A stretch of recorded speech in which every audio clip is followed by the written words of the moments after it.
Você vai deixando seu like aqui na nossa transmissão do Bate-Pronto da Jovem Pan Esportes. Siga participando nos comentários, que ainda tem muito assunto bom pra gente falar. Jorge Sampaoli está de volta ao Galo. O Galo que estava em busca de um treinador, estava sem um técnico desde a saída do Cuca, o Cuca que foi demitido, né? E agora anunciado na noite desta terça-feira o retorno de Jorge Sampaoli. Ele que tem vínculo válido até o fim de 2027, é aguardado já nesta quarta-feira em Belo Horizonte para dar início ao seu trabalho e estava sem clube desde que deixou o Rennes da França no último mês de janeiro. O último trabalho dele, inclusive, foi considerado relâmpago: 10 jogos, 3 vitórias, 7 derrotas, e já deixou a equipe francesa. Está de volta ao Atlético Mineiro o técnico Jorge Sampaoli. Vamp, Sampaoli, que não é um nome simples, né? Todo o combo que envolve Jorge Sampaoli é bastante complicado. O Santos esteve atrás do Sampaoli antes de fechar com o Juan Pablo Vojvoda. Tá de volta o Sampaoli ao Atlético Mineiro, o Galo. Então tem um treinador para o restante da temporada. Como a janela fechou, ele não vai pedir contratação, né? Mas não se surpreenda que ele vai fazer uma relação de jogadores desempregados. A listinha dos agentes livres. Dos agentes livres, né? Que falou que o negócio com o Santos foi isso, que ele pediu 4, 5 reforços e não deu certo. Mas tem 2 times aí que... O Atlético não tem elenco, não vai... Eu acho que o Atlético sobe mais na tabela. Mas o Fortaleza também, que ninguém fala, o Fortaleza demitiu o Paiva. E é sinônimo, candidato seríssimo à segunda divisão. Quando você começa a desenhar... Por exemplo, você pega o Sport, Bruno, que só tomou pancada. Tá 5 pontos do Fortaleza. Só tomou pancada da competição. O Sport já está rebaixado. Se o Sport já está rebaixado, que está 5 do Fortaleza, é sinal que o Fortaleza também candidatíssimo à segunda divisão. E o Atlético Mineiro, né, tentou lá o argentino, não deu certo. Pegou o outro argentino, que é o Sampaoli, que já trabalhou por lá, já conhece. E vai ter esse tempo aí, essa semana aí de data FIFA, para ele chegar, assumir e tentar melhorar esse Atlético Mineiro, que para mim tá jogando muito mal. Galo que chegou perto de fechar com o Martin Anselmi, ex-técnico do Porto, também argentino, e agora fecha com o Sampaoli, Mauro César. Você acha que é positivo, negativo? Sampaoli que ficou perto de ir para o Santos também. O Guilherme Nápoles trouxe todas as informações ao longo da nossa programação aqui da Jovem Pan. Sampaoli no Atlético Mineiro. Gostou, Mauro? Assim, o Sampaoli é sempre um filho desencapado, você não sabe o que vai acontecer, né? E no caso específico do Atlético, ele fez um trabalho, teve aspectos bem positivos na sua passagem pelo clube, mas agora é outra situação, né? Ele pega no meio da temporada pro final, o elenco todo montado, ele vai pedir contratação, não pode contratar, vai encher a paciência dos caras pedindo contratação, que ele sempre faz isso. Relação Mauro, difícil no começo. Eu vi hoje que os donos, né? Os três lá que são donos, teve uma enquete que o funcionário não queria, porque ele criou problema pra caramba com o funcionário lá, mas que a torcida queria o Sampaoli. Aí os caras falaram, traz. Criou problema no Flamengo também. O Guilherme Nápoles trouxe aqui na nossa programação que antes mesmo de acertar com o Santos, antes mesmo do Kleber Xavier ter sido demitido, ele já tinha pedido uns 3, 4 nomes. Então é um nome complicado, né? É uma personalidade complicada do assim, eu acho que ele é um bom técnico, ele tem bons conhecimentos de futebol, mas é uma pessoa complexa, né? E o Atlético, assim, é terra arrasada ali, cara, começar do zero. O legado do Cuca é nada. O time é muito mal treinado. Muito mal treinado. O Atlético está muito mal. E pelos jogadores que tem, poderia estar na situação bem melhor em termos de jogo que apresenta, né? E ele de cara já tem que pegar o Cruzeiro e ganhar do Cruzeiro por 2-0 no Mineirão, com torcida só do Cruzeiro, para ter chance de seguir na Copa do Brasil. Se não conseguir, vai ficar com a Sul-Americana e tentando fazer o melhor possível no Brasileiro. São metas até modestas se você pensar em outras temporadas, né? Mas, assim, é um negócio difícil de prever o que vai acontecer. São Paulo sempre é imprevisível, nesse contexto ainda mais, porque chega numa situação adversa, com um elenco já montado, com alguns jogadores que, por exemplo, teve um jogador contratado agora recentemente, por exemplo, o menino que era do Fluminense, o Alexander lá, chegou agora, mal jogou. Será que o São Paulo pensa? Gosta do estilo? Não gosta? Ou quer outro cara pro meio campo? Enfim. Eu fico pensando se o Sampaoli ele tem uma lista de reforços, mesmo estando sem clube. Se ele já sabe que ele vai pedir esses jogadores em qualquer clube que seja. Ou se ele se adapta, ele vê o elenco. Chegou o Alexander, chegou o Biel, tudo chegando agora. Exatamente, né? o cara Biel. chegando agora. Eu fico pensando, se ele tem uma lista de reforços, quais reforços eu vou pedir no próximo clube que vier, independente de qual seja. Vamos ver. É engraçado até. Os últimos trabalhos de Sampaoli, no Rennes, temporada 24-25, a gente já falou aqui, 10 jogos, 3 vitórias, 7 derrotas, 30% de aproveitamento. No Flamengo, em 2023, 39 jogos, 20 vitórias, 11 empates, 8 derrotas, 60% de aproveitamento e uma série de confusões também, não dá pra esquecer disso. Sevilha, na temporada 22-23, 30 jogos, 12 vitórias, 6 empates, 12 derrotas, 46% de aproveitamento. E o último trabalho no Atlético Mineiro que ele teve, 39 jogos, 22 vitórias, 8 empates, 9 derrotas, 68 gols marcados, 43 sofridos, 63,2% de aproveitamento. Tá aí na tela, então, o último trabalho de Jorge Sampaoli pelo Atlético Mineiro. Os números do novo treinador do Galo, Bruno Prado. Ele é um bom técnico, ele tem alguns bons trabalhos, mas realmente é um pacote que às vezes fica mais complicado, né? Ele tem essas questões do dia a dia, até de relacionamento com as pessoas do clube, essa coisa de sempre buscar contratação. E, assim, ele faz algumas exigências que, por enquanto, já é um cara bem experiente, né? Por enquanto, não, ele já é um cara com uma carreira bem consolidada.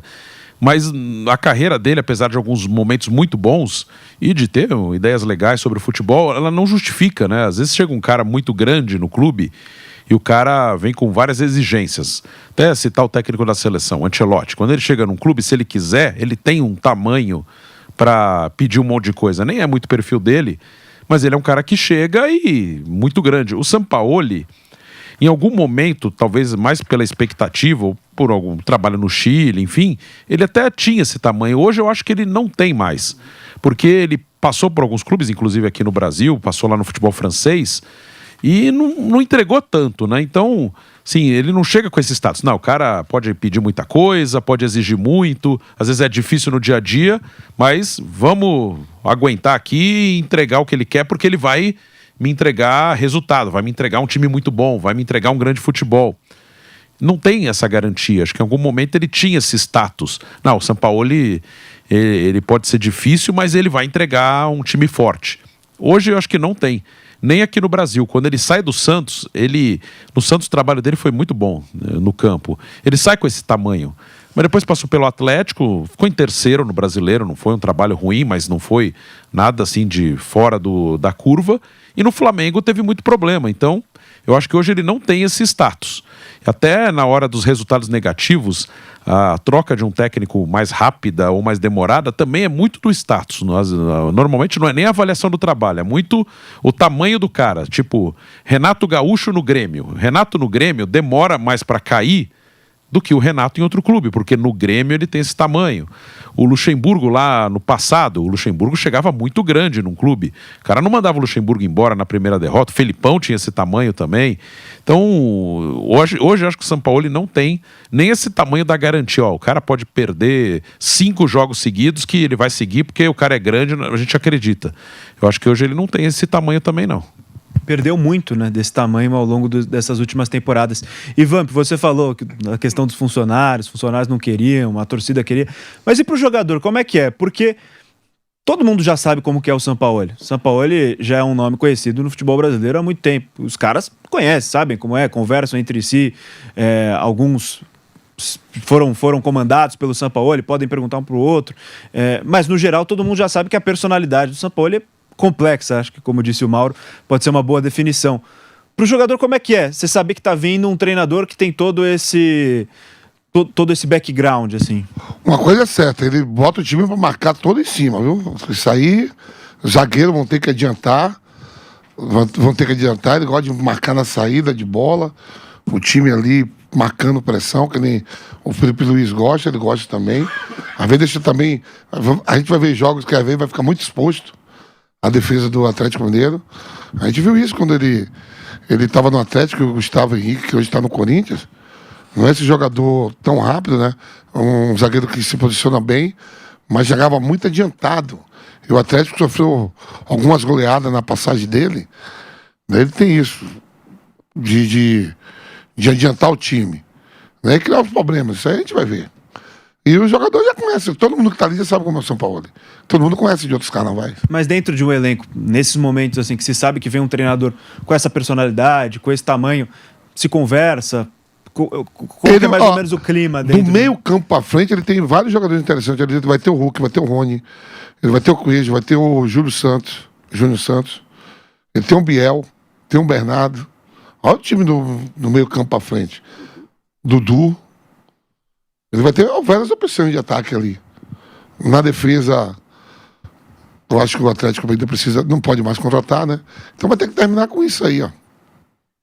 E você falou, Mauro, que Cuca não deixa um legado no Atlético Mineiro, e é preocupante, porque o São Paulo ele vai ter um grande trabalho, vai ter um trabalho bastante complicado nessa sequência de temporada 2025, porque a situação na Copa do Brasil está muito difícil, isso a gente já sabe. Tem a Copa Sul-Americana pela frente, mas pelo que o Galo vinha jogando, não é como se fosse uma garantia de título também no torneio continental. E no Brasileiro é o 14º. Terminar mais uma temporada não jogando Libertadores no ano seguinte vai ser um desastre para o Galo. Em termos de investimento, do preço que tem o elenco do Galo, pensando em planejamento, na situação financeira que vive o Atlético Mineiro também, mais um ano sem jogar Libertadores, acho que dá para ser considerado um desastre para o Atlético. Inclusive na temporada passada, né? Lembrando, o Atlético foi a 2 finais, perdeu as 2, uma delas com um jogador a mais durante praticamente 90 minutos e quase foi rebaixado, escapou na última rodada, caiu o Paranaense, o Mineiro ficou no duelo dos Atléticos.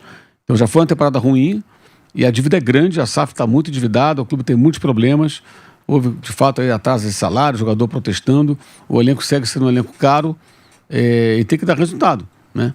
E está com um pé fora da Copa do Brasil já. Então é um cenário bem complicado. O São Paulo encara o Atlético numa situação bem diferente daquela lá de trás, quando ele chega, o Atlético tinha sido campeão brasileiro em 21, então ele encontra o Atlético Mineiro na outra situação. Enfim, vamos ver agora como vai conseguir se sair. E está a 2 pontos da zona de rebaixamento. Exatamente. E enfrenta o Santos na volta da data FIFA. E o Piperno, aqui a gente conversando, o Piperno estava lendo uma revista que tem um boliviano interessado em entrar de sócio na SAF do Atlético Mineiro. Olha lá, vamos acompanhar isso. Você vê como é esse negócio de dinheiro, né? Exatamente. O Galo, que nesse momento é o 14º colocado, 24 pontos. O Vasco tem 22, é o 15º. O Santos é o 16º, também com 22 pontos. E o Vitória, com os mesmos 22 pontos, é o time que abre a zona do rebaixamento. O Galo, lembrando, tem 20 partidas disputadas até aqui. Vasco e Santos, 21. Vitória, 22 jogos disputados. Ainda nesse mercado de treinadores, quem deixou o seu clube recentemente foi o técnico Renato Paiva, demitido do Fortaleza após a derrota para o Internacional. Ele que chegou para substituir o Vojvoda, mas não teve o sucesso que o seu antecessor teve no comando do Leão.